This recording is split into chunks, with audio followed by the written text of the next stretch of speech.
గారి హయాంలో అద్భుతంగా ఏం జరిగిందంటే బోల్డ్ అని చెరువులను ప్రైవేట్ బిల్డర్స్కి డెవలప్మెంట్కి అండ్ బ్యూటిఫికేషన్ కానీ ఇచ్చారు.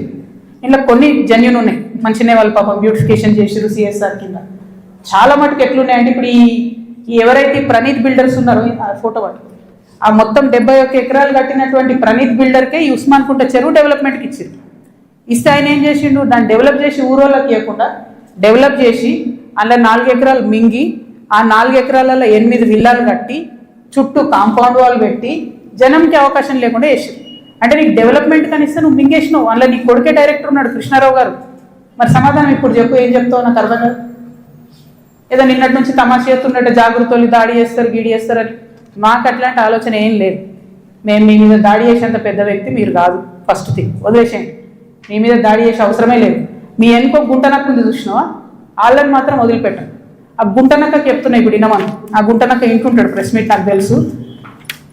సియాట్ ల్యాండ్స్ ఉండే, దాన్ని తర్వాత ఏం చేసిండ్రు, సెయింట్ గోబెన్ అనే కంపెనీకి ఇచ్చిర్రు 70 ఎకరాలు.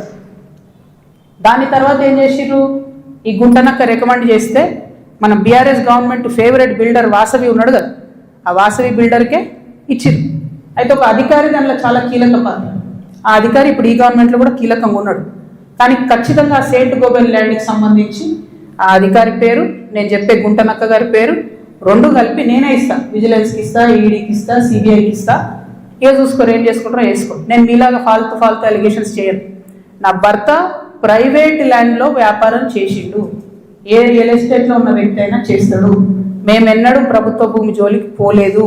ప్రభుత్వానికి ప్రజలకు నష్టమయ్యే ₹1 పని కూడా మేము చేయలేదు.